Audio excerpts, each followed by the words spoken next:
bigla. Exactly. May gumagawa niya. Exactly my point. Parang hindi ka kilala. Exact. Thank you very much. Maraming salamat.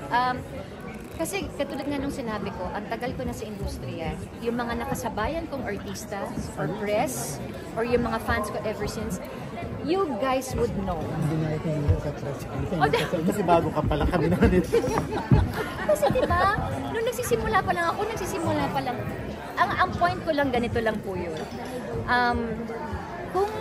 Kung masama akong tao, kung sinasabi nilang mata pobre ako, or pakilamera ako, or ganito, dapat noon pa. Diba? Dapat noon pa, na-chismis na yan, na masama akong tao, na ganito ako, na ganyan. But if you look back, yung mga chismis, wala kang makikita ng gano'n. I'm not saying I'm perfect. Nobody's perfect. Pero wala kang maririnig sa akin na diva ako, na mata pobre ako. Ngayon na lang, or ditong last year na lang, I don't know. So it only, I don't wanna say it, I don't wanna think about it, but it parang lumalabas lang na meron lang gusto talagang manira sa akin at sa pamilya ko. Let's all face that. Kasi sino naman ang gagawa all of a sudden, bigla na lang may gagawang ano. It's just so sad na ang social media ngayon, may nabasa lang, may napanood lang, papaniwalaan na kagad without really identifying or without really researching or knowing the truth or yung pinagsimulan ng video. Kasi ngayon, di ba? Pinukunik-kunik.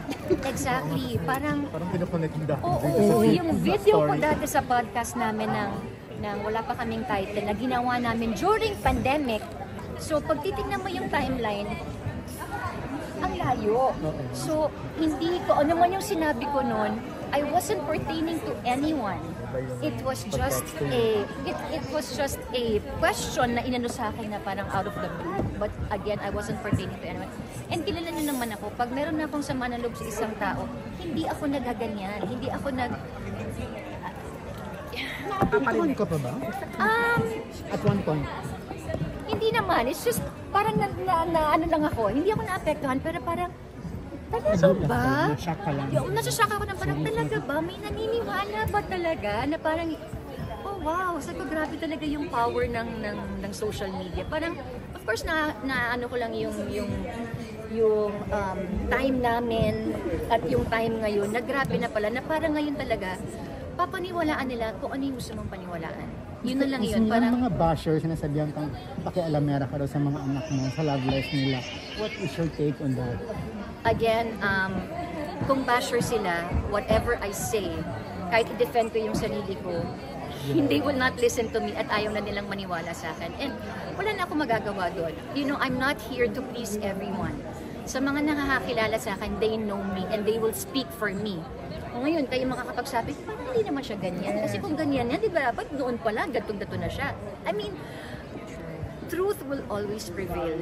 Alalahanin yan. It may take years, it may take months, weeks, or days, but truth will always prevail. At yung kung sino ka talaga, kung ano yung pagkatao mo, lalabas at lalabas yan eh. And like I said, yung mga taong nakakilala sa'yo will speak for you. I don't have to defend myself because like I said nga, kung basher ka, kahit mag-explain ako sa'yo, sarado na yung tenga mo, sarado na yung pag-iisip mo. So, it's just so sad kasi ganun lang yung tingin nila sa akin. Pero may mga nag-defend din naman sa'yo na, syempre nanay yan eh, kailangan na protektahan yung mga and I anak niya. appreciate all of them. So lahat din naman, that's why yun yung sinasabi ko na hindi ko kailangang magsalita because yung mga taong nakakilala sa akin ay yung mga loyal fans namin, they answer for us. So and I appreciate them, nagpapasalamat ako. Again, doon sa nagsasabi na although luma na naman siya, it's a old issue na pakilamera ganyan. No, I'm just being a mother. Pero ang mga kids pa, paano? Wala akong problema sa mga anak ko. Basta, wala rin silang, wala. Pinag-uusapan niyo ba sa pamilya? Yes, because before, now hindi. Yung dati lang, because yun yung time na when it all started. Napag-usapan namin, well, this is showbiz life. You know, we know the truth. And yun ang naman importante, yun ang lagi yung sinasabi sa kanya. Basta tayo as a family, we're intact, nagkakaintindihan tayo, alam natin kung ano yung totoo. O masakit na kung ano-anong sinasabi sa atin, tinitira tayo na ganito, na ganyan, mata pobre, na tatarara. Yung parang, saan ka nang galing yung mata pobre? Ganun ba ako kabilyonaryo para maging mata pobre? Yung parang, I don't know kung bakit may regret ba in a way na hinayaan yung pumasok sa showbiz yung dalawa. Kasi before, kumbaga, talagang naprotektahan nyo na-shelter nyo. Yun na nga sinasabi ko. Sinisipon kasi Now, bigla silang parang naging vulnerable Center, sa but, mga, Ito yung sinasabi ko, kung talagang pakilamera ko, wala sila sa show business. I've been saying that hindi ako pakilamera. I'm very supportive with my kids. I'm very supportive, but I'm just being a mother. What does it mean? Mapagmahal akong ina. I care for them. I worry about them. Mahal ko sila. Gagawin ko ang lahat para sa kanila. Kung para sa inyo, pangingialam yon, okay din, sige, pakilamerang nanay ako. But that is my definition of pagiging pakilamera. Regrets? None. I have no regrets because my kids are happy. My kids are happy that, because that's their choice. Decision nila yan. We gave them the gusto na talaga nila eh. Ako talaga sinashy away ko sila na hindi, mag-business na lang kayo. Ganun. Kasi alam ko na showbiz is a cruel world, but ang showbiz sa akin hindi naging cruel eh. Hindi ko sinasabing perfect. Napagdaanan mo na lahat? Oo, pero hindi siya cruel. In fact, I'm very happy kasi kung di ako maligaya, wala ako siguro dito hanggang ngayon. So, but since, to cut the long story short, pumayag na kami na fine. Actually, ako na lang talaga yung may... last say. Oo, kasi si Zoren okay naman ever since eh. Pero ako, sige na nga, talagang gusto naman nila. Pero ang dami naman ako mga conditions, ang dami ko mga warnings sa kanila, guidance, ganun. Wala akong regrets kasi ang importante, like ko nga sinasabi sa Kambal na in every problem or kung ano mang mga trials, ang importante doon yung mga lessons learned. Ang dami naming natutunan along the way. Doon namin nakita na, oh my gosh, mas lalang tumibay yung pamilya. Na parang, okay, we're unbreakable pala, no? At saka doon mo lang, at least for them to see na, oh, alright, this is the showbiz world. It can be really nasty, it can be really dirty, especially ngayon natitirahin ka below the belt. Grabe, alam mo yung parang, how can they think of those words? Miss Nina, parang Kilala lahat ka na nasa Instagram story mo, parang minsan may parang cryptic daw, Yun na tingnan mo yung nga. ang dating mga Ang sa Kaya akin, yung kanina yung pakilinaw na lang. ito na nga parang guys, masyado kasi kayo nag-overthink. Alam mo, complicated na ang world. Let's not be, we live in a complicated world. Huwag na natin pakomplikahin. What you see is what you get. What you read, yun na yun. Huwag na kayo, oh my gosh, baka ito yung panarinig ganyan. Wala po akong oras magparinig. Wala po talaga. Kung ano man yung nafe-feel ko that moment, usually kasi makikita ko lang yan sa Facebook. Tabi may mga ganyan, mga quotes at mga whatever. Yung parang, parang maganda to. Tapos yung ibang tao nilagyan na lang ibig sabihin, may pinatatamaan ako ng parang, saan ba ito galing? Yung parang, I'm not the type of person na nagpapatama, nagpapagano.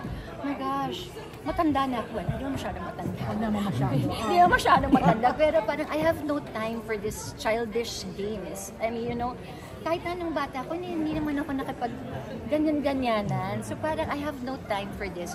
Parang sa akin, do not overthink. Shh. Yun lang. Ganun lang. Mina, ito na lamay ba lang. So, nakikita namin very visible si Cassie at si Michael Faber. So, kumusta naman? Ganyan lang naman sila. Ganyan lang naman sila. Kung, yan lang. Pakialaman mo ba? Charot. Talaga, yun talaga. Hindi. Ganyan lang sila. O yung nakikita nyo, yun lang. Chill lang. Ganun lang. Kasi, kung meron silang itatago, hindi sila magpo-posing-posing pag birthday ko, ganito, because we have, like I said, alam niyo naman yung pamilya namin, iyan na kami. Kung ano yung nakikita nyo sa Instagram, yung nakikita nyo, that's us. We have nothing to hide. Wala kami, again, we are not perfect. But, yun lang kami. Chill lang, kalma lang. Mas okay ka daw kay Michael Gandare na nalilink naman before. Unang-una, walang point para i-compare yung dalawa. I love them both. Okay? Walang problema sa akin si Dee, walang problema sa akin si Michael. Sabi ko naman sa inyo, as long as may respeto sa amin, wala akong problema. So again, walang point para i-compare yung dalawa because pareho silang kaibigan ng anak ko, pareho silang kaibigan ng pamilya ko. Welcome sila pareho sa bahay, wala akong problema sa kanila. I love them dearly. Parang lesson in a way, nung Kambal, after yung issue na yun. Lalo na siguro may mother. Actually kay Mavi yun. Listen to your parents. Mabalik pa rin doon, diba? Hindi. Ano bang lesson ni Mavi na to? Baka dapat siya yung mas baka siya yung dapat yung mas tanungin. Kasi, ito yung sinasabi ko diba, sometimes they had to learn the hard way. Kasi for them to grow, for them to experience things, they have to go through that eh. Parang ako, bakit ba naging ganito yung thinking ko? Because when I was younger, hinayaan din akong madapa ng mga magulang ko eh. As much as ayaw natin, na parang, naku, huwag ka na pumasok dyan kasi alam mong trouble yan. Pero paano sila matututo kung hindi sila madadapa? Hindi naman pwede ikwento mo na ikwento, diba? So, oo, magbibigay ka ng guidance, o magbibigay ka ng anak. Naku, Diyos ko, hinay-hinay kasi gato mangyayari. Eh, hindi nakikinig. O ngayon, dadapa ng tuluyan. So, ang sa akin, wala akong, kasi pinabihan na kita, wala akong ganon. Yung sa akin, well, I guess you learned the hard way. Yun ay sinasabi ko na at least ngayon may acceptance, may na, yeah, mom, you're right, yung ganito. They just had to learn the hard way kung paano ako nung when I was younger. So, wala. Importante lang naman na meron tang natututunan sa mga nagagawa mong pagkakamali. Because you will always make, not, hopefully not always, but somewhere, meron kang may mga maling desisyon kang magagawa na mali naman nating mali, diba? So, it's how you deal with it after it. And it's the moving forward that's important. Kasi ngayon naka-move on na. Ay, nang bonggang-bongga. Nang bonggang-bongga. What's next po for... Min, after nitong abot kamay, anong plano mo? Abot na. Hindi. Naabot na. Oh. So, naabot na. Ano na plano mo? Actually, tulad din ako parang si Jesus. Parang, kung nga naman, I don't know what's going to happen. I really never plan. Basta ako ang plano ko lang, mag-artista for life. Yun lang ang gusto ko. Kasi ito lang ang alam kong gawin and I love what I do. Yung parang, ito lang eh. May iba ka pang, kayang gawin. Parang ito na lang. Mag-build kang Lego? Oo. Gusto ko yun. Yung, as much as I want to plan, basta sa akin, kung ano yung dumating, kung ano yung para sa akin, go. So basta ako, kalma lang, chill lang. Kasi nga, After, ayaw, i-rest muna ako. Mag-build muna ako ng Lego. Ay, di, mag-rest ako kasi by November, itutuloy namin ni Allen yung movie namin. So, we're going to Canada para to film our movie.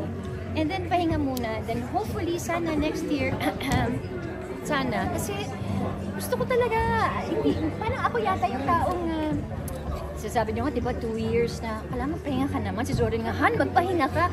Ako talagang, hindi ko nga alam. Masyara na akong hyper. May naalala mo lang, natawid ko agad. May nasabi kasi sa actor na parang may tampo na kayo. Why? May tampo kami? Wala. Wala kaming tampo sa... Bakit unang-una? Bakit kami magkakaroon ng tampo sa GMA? They've been good to us. Ang tagal na namin sa kanila. They've been nice to us. We're forever grateful to them. Sa lahat ng mga nakatrabaho namin, nagbigay ng trabaho sa amin, we're always thankful. So, bakit kami magkakaroon ng tampo? Wala. It's not true.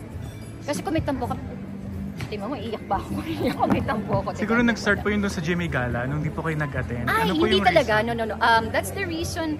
We just opted not to go and they knew. They knew naman talaga because yun yung height ng, so parang kami na lang yung iiwas. Kasi nga ito yung sinasabi ko na showbiz family kami pero hindi kami showbiz. We don't want to, alam namin when to lie low, alam namin na ganito. So, it's how you say things. Basta kami alam nila na hindi kami pupunta and they knew our reasons. Kaya natatawa lang kami sabi, ay, hindi sila invited. Yung sabi ko, ay, talaga ba? Yung parang nakakapagod. Lahat na lang ng action namin may ibig sabihin sa kanila. So parang, okay, wag na lang muna. Quiet na lang. Hindi ka nagmaliit.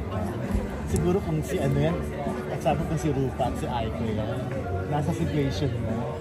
Ate. Paano ba? Rampa kung rampa. Siguro hindi ko na talaga siya character. Yung paano sometimes gusto mo talagang Siyempre, hindi naman ako perfect, hindi naman ako santa, di ba? Parang gusto mo din na minsan i-defend na lang yung sarili mo na utang na loob, yung ganun. But iniisip ko, sandali, kung bibigyan ko sila ng oras at mag-explain ako, willing ba silang tanggapin yung explanation ko? Alam ko naman hindi. So parang why will I waste my time na alam ko naman sarado na yung pag-iisip nila. So, hayaan mo na nga. Basta ako alam ko, yun ako palagi. Yun din ang dahil ko sinasabi sa Kambal. As long as you know the truth, ang importante dyan, alam ni God kung ano yung katotohanan. I mean, ano man, diba parang sabi, napaka-religious naman to. Yun lang na lang eh. Basta alam ni Ito God naman yung na... parang pinapasadjust mo na yun. Oo, kung alam naman ni God na wala kang inaapakan tao, hindi ka nang judge ng tao, in fact, ka yung na mga nag-judge. bashers pa nag-judge sa'yo kasi sinasabihan nila na judge ko daw si ganito. Na, ha? Talaga ba? So parang, basta yun na lang, sabi ko na lang, yun na lang yung ano natin, basta malinis ang konsensya namin. At nakikita ko naman, nakakatulog kami peacefully at night. And that's what's important. Bakit adopted son si Andrew? Ewan ko ba, ever since yan. Ever since, kasi siguro parang... Ay, bye-bye, love you, Ling! Love you! Kasi di ba yung itsura niya, parang itsura ni Maverick, yung mistusuhin, yung ganyan. So, matagal na kaming close ni Andre. So, lagi ko na siyang, parang naging running joke na namin siya na he's part of the family, na gano'n. Matagal na yan, ilang years ago na yan. Si Andre lang adopted. Si Andre. Kasi yung kapatid, nalilingkan. Hindi ka pa nami-meet yung kapatid niya. Hindi ka pa nami-meet. Si Andre lang. Hindi ka magkasama kayo syempre sa... Ayun, tsaka even before nagkasama kami sa show, basta adopted son na yung tawag namin sa kanya. Ito na lang pa-adapt mo yung kapatid. Wala namang problema sa akin, the more the merrier. Why not? Kasi gusto ko talaga ng big family. Wala na nag-unfollow sa'yo. Para lang para matapos na lang ito Miss Kanina. Na-meet bang ba si Kylie before? Na ano? Kambal pa Ano ba? Magkakilala naman kami. Of course, we've worked together. Pero naging sila niyan. Parang ayoko na lang magsalita. Kasi ito na nga, pag magsasalita na naman ako, sasabihin na naman nila, ayoko na lang magsalita. Kasi mamasamain na naman ng mga ibang. Kahit na sabihin mong, I wish her well, kahit may sasabihin akong maganda, sasabihin nila plastic. So better not to say anything na lang. Pero willing to work with her. Why not? Why not? Basta gusto ko lang naman ng chill. Ayoko na naman stress at pressure. I just want to be chill. Anong gusto mong next project? Gusto mo naman kontrabida naman? O ano ba? Parang iniisip ko nga, pero parang doon sa ginagawa nila Ate Pinky, parang nahihirapan ako. So, hindi ako sure. Ano na Bahala ang na. next Lego project mo? Ay, may ginagawa ko ngayon, Eiffel Tower. Ayan, kasi binigay sa akin ni Cassie yun. I think that's the tallest and largest Lego set. So hopefully by December. Hopefully. Ilang oras bawat isa niyo? Depende sa laki. Nakakatuwa. Siguro mga 1 week. Kapal mo na na sariling bahay. Parang nga sabi na nga ni Cassie, sabi niya, Ma'am, can you please stop building? Baka mamaya hindi ko na ikaw makita, puro Lego na daw. Sabi ko, ayan. Ano pa yung next Parang may mga corner-corner naman sila. ano pa yung next projects ng Twins if meron? Malalaman natin yan. Kasi may mga May kanya-kanya na rin silang offers. project. Oh yes, oo. Pero antay-antay lang kami. Sa magawa ng Lego. Nung binigyan lang ako ni Maverick ng Lego. So, recently lang pala. Oo. Actually, nung bata ako, alam mo yung pag bata tayo, nagle-Lego-Lego, ganun-ganun lang. Tapos si Mavi, when he went to Singapore, mahilig kasi ako kay Winnie the Pooh. May nakita siyang Winnie the Pooh na Lego. Tapos binigyan niya sa akin, hindi ko lang siya binibuild dahil na busy-busyhan ako